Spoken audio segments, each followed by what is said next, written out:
15년을 바쳐서 인생을 갈아 넣어서 자동차가 나왔는데 이 벤츠에 대해서 냄새나는 고물, 볼품없고 엉성하다. 그런데 그의 손을 잡아 다시 일으켜준, 용기를 불어넣어준 사람이 나타납니다.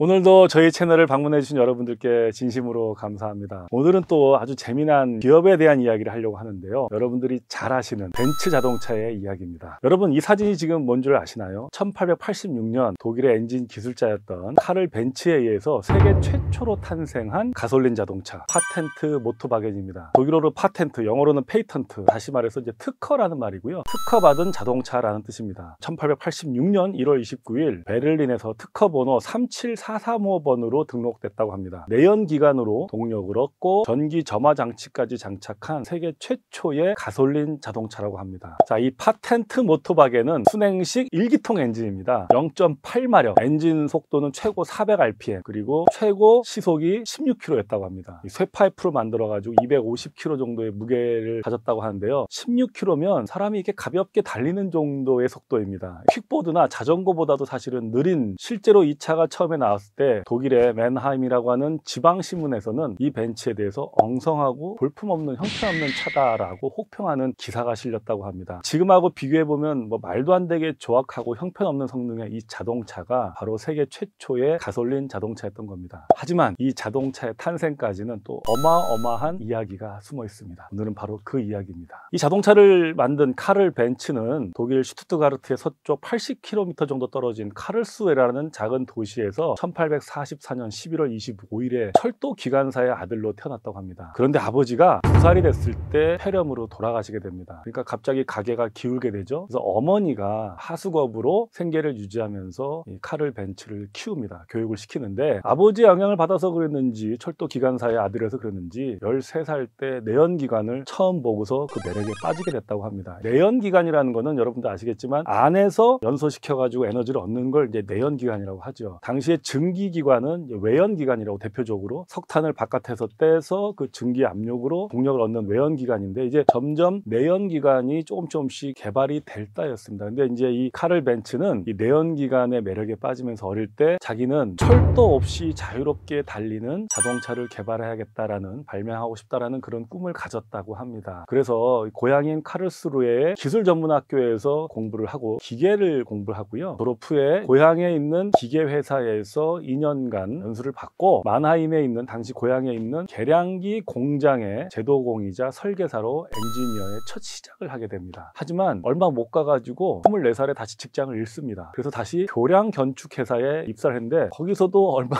못 버티고 또 회사를 실직합니다. 그리고 이제 또 오스트리아의 비엔나에 위치한 제철 회사에 또 들어가는데 이게 또 얼마 못 버티고 회사를 나오게 돼서 백수가 됩니다. 참 제대로 직장생활 정착을 못하게 됩니다. 그래서 카를 벤츠가 27살에 1872년에 아우구스트 리터라고 하는 기계기술자하고 이제 동업을 해서 회사를 차립니다. 근데 이 동업자인 아우구스트라는 사람이 사실을 알고 봤더니 기술력도 빈약하고 또 회사 창업에 대한 신념도 좀 부족한 사람이었던 것 같습니다. 그러니까 회사가 막 했으니까 수익이 나지 않잖아요. 그러니까 어려움이 많지 않겠습니까? 회사 대출금도 못 갚고 압류까지 들어오니까 어떻겠습니까? 동업자하고 오히려 더 사이가 나빠져서 이 동업자인 아우구스트랑 불화에 시달리고 아주 굉장한 스트레스를 받게 되죠. 근데 이때 카를 벤츠에게는 약혼녀가 있었습니다. 베르타 링거라는 여자인데요, 이 여자는 1849년에 포르츠하임이라는 곳에 부유한 집에서 태어난 딸입니다. 이 카를 벤츠하고는 5살 연하인데요, 이 베르타 링거가 20살 때 동네의 사교 클럽에 갔다가 5살 연상인 카를 벤츠를 만납니다. 25살에 카를 벤츠를 만나서 사랑에 빠지게 됩니다. 그때 카를 벤츠는 아무것도 없는 가난한 기술자이지만 매력이 있었나 보죠. 미래에 대한 가능성을 봤는지 베르타 링거가 연인이 되고 약혼을 하게 됩니다. 그런데 지금 이제 이 회사가 어려워서 아우구스트랑 트러블이 있고 불화가 심하니까 베르타 링거가 자신이 결혼할 때 쓰려고 했던 결혼 지참금을 먼저 카를 벤츠한테 줍니다. 왜? 아우구스트의 지분을 인수하라고. 그래서 그 돈으로, 그 소중한 베르타 링거의 결혼 지참금으로 돈으로 동업자의 지분을 인수해서 이제 카를 벤츠가 혼자서 본격적으로 자신의 꿈을 시작할 수 있게 된 겁니다. 그 다음에 1872년에 카를 벤츠가 28살, 베르타 링거가 23살 때 결혼을 합니다. 이 둘은 부부 금술도 좋아서 자녀를 5명을 낳고 잘 살게 되는데요. 사실은 이 초기 사업이 얼마나 힘들었겠습니까? 대출금을 갚지도 못하고 계속 연체가 되기도 하고 어려운 와중에도 이 회사를 이끌어 가는데 갖은 노력 끝에 1879년에 드디어 카를 벤츠가 가솔린 엔진의 개발에 성공합니다. 그의 나이 35살 때 27살에 회사를 시작했으니까 무려 8년 만에 드디어 작은 결실 가솔린 엔진이 나옵니다. 그런데 가솔린 엔진을 개발했다고 자동차가 되는 게 아니죠. 배터리 점화 장치도 해야 되고 또 엔진의 속도도 제어를 해야 되잖아요. 자동차가 하나 만들어지기까지 얼마나 많은 그 기술이 필요하겠습니까? 근데 그 회사가 수입이 있겠습니까? 수입은 없고 계속 개발을 하는, 어떻게 보면 R&D를 하는 거잖아요. 그러니까 계속 투자자를 끌어옵니다. 계속 투자를 유치하는데 1882년, 그러니까 결혼한 지 10년이 된 이 부부는 마나임 가스 엔진 제작 회사라고 회사 이름을 바꾸고 투자를 계속 유치합니다. 투자를 계속 유치하니까 어떻게 됩니까? 자신의 지분이 계속 떨어지죠. 지분이 5%밖에 안 남게 됩니다.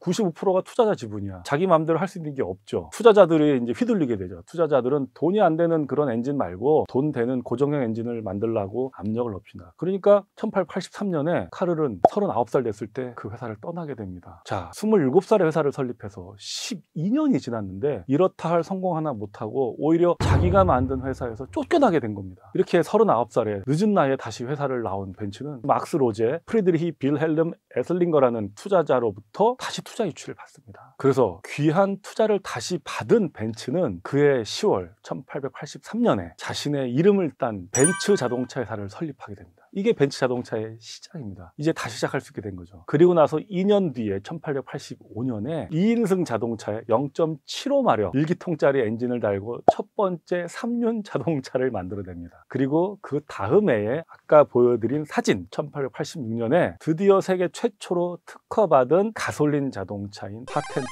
모토바겐을 공개하게 된 겁니다. 드디어 작은 결실이 나왔습니다. 사업 시작한 지 15년 만입니다. 42살에 각고의 노력 끝에 15년을 인생을 갈아 넣어서 만든 이 자동차를 만들었을 때 사람들의 반응이 어떠했을까요? 그 당시에 자동차라는 건 없었고 말이 끄는 마차가 대세였죠. 이 자동차 어떻습니까? 소음나, 마차보다 속도도 느려, 매연까지 나. 이런 자동차를 보고 사람들이 열광했을까요? 냄새나는 고물이라고 비난했고요. 마나임 지역신문에서 볼품없고 엉성하다라고 혹평을 했습니다. 자, 이 벤츠는 철도 없이 자유롭게 도로를 달리는 자동차를 만들겠다는 꿈으로 시작을 했는데 15년을 바쳐서 인생을 갈아 넣어서 자동차가 나왔는데 수많은 사람들이 손가락질하고 욕을 합니다. 그러니 카를 벤츠가 어땠겠습니까? 의기소침해져서 창고에 처박아두고 다시는 쳐다보지 않습니다. 자, 얼마나 힘들었겠습니까? 그런데 이렇게 의기소침하고 힘들어 있을 때 그의 손을 잡아 다시 일으켜준, 용기를 불어넣어준 사람이 나타납니다. 그게 누굴까요? 그의 아내 베르타 링거. 이제 결혼했으니까 남편 성을 따라서 베르타 벤츠죠. 남편이 일생을 바친 이 자동차가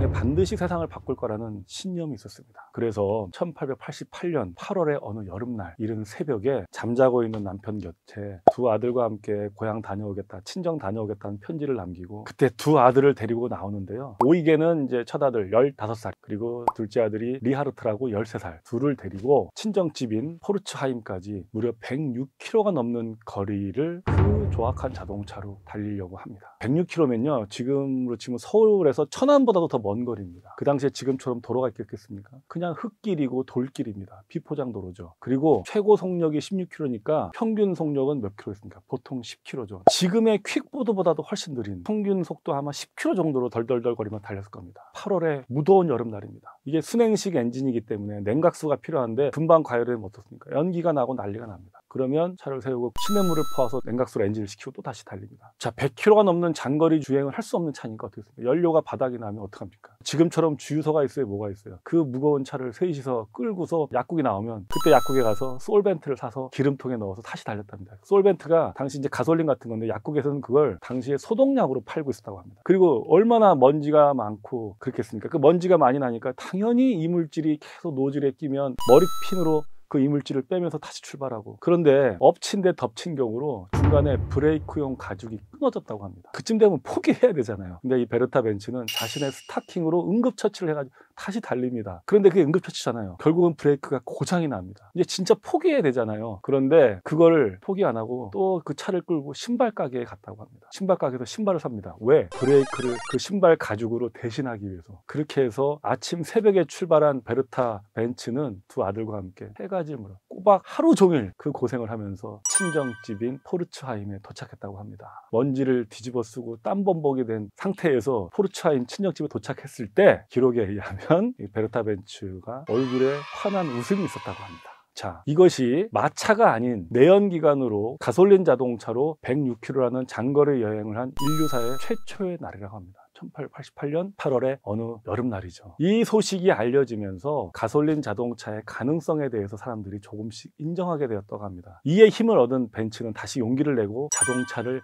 만드는데 다시 노력하게 되고요. 각고의 노력 끝에 여러분들 지금 잘 아는 벤츠 자동차가 탄생한 겁니다. 자, 이것이 바로 오늘 아까 그 사진 한 장으로 시작했던 자동차 탄생의 스토리입니다. 여러분, 이 스토리에서 여러분들은 무엇을 느끼고 얻으셨나요? 세상을 바꾸는 많은 기술과 제품, 서비스가 탄생하기까지는 정말로 수많은 기업가들의 노력, 그리고 그를 믿고 투자해준 수많은 투자자, 그리고 협력자들이 있었음을 저는 다시 한번 알게 됩니다. 그런 기술과 제품의 원료를 거슬러 올라가면 결국 누가 나옵니까? 한 사람의 꿈이 나옵니다. 그 사람의 꿈을 부여잡고 각고의 노력을 바치면서, 인생을 바치면서 이 세상을 조금 더 나아지게 한 수많은 기업가들, 그리고 그를 후원해준 수많은 투자자들과 협력자들이 있었기에 오늘 우리가 이렇게 풍족한 세상을 누리는 것이 아닐까 싶습니다. 오늘 제가 준비한 이야기는 바로 벤츠의 이야기입니다. 여러분들의 소중한 꿈을 응원합니다. 감사합니다.